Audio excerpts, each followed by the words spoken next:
Hello guys, good morning. For today's video po, nagluluto ako ng chicken curry with tofu and vegetable. So dito po guys ay ginisa ko po yung chicken sa sibuyas, bawang at luya. Kasama na po yung curry powder.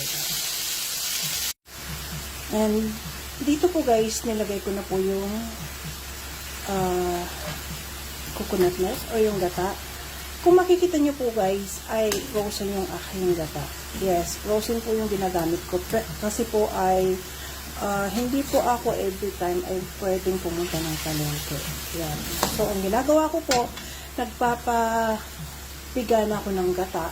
Good for 1 week. And then, hinahati-hati ko na po siya sa freezer. Nilalagay ko po siya sa mga container na maliliit. Nakahati-hati na po siya. So, anytime na kakailanganin ko ng gata ay mayroon po akong available na gata na frozen. Ayan. Parehas lang naman po siya. Hindi siya masisira kasi nasa freezer po siya. So, ayan. Ang sunod na nilagay ko po yung carrots at saka yung kalabasa. Kasi yun po yung medyo matagal din palambutin. So, mamaya na po yung sitaw at saka yung bell pepper and then yung pinirito ko pong tofu. Ayan.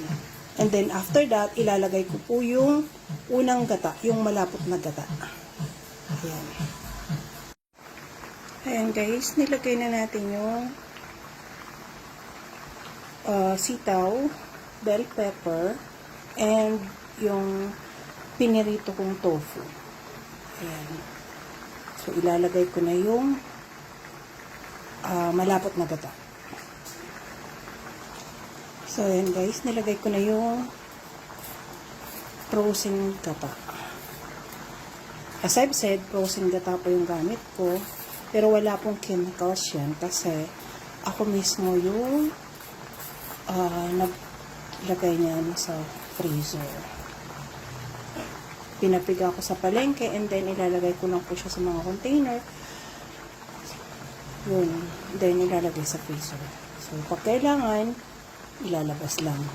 So, ito frozen pa po. Kaya lang tutunaw na lang yan since kumukulo naman yung yung unang gata. So, ayan guys.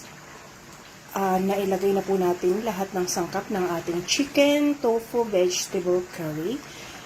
So, loaded na loaded po ito sa sustansya since marami po siyang gulay. Mayroon po siyang chicken, mayroon siyang tofu. So, yung gulay niya, mayroon siyang sitaw, bell pepper, mayroon siyang carrots, mayroon siyang kalabasa.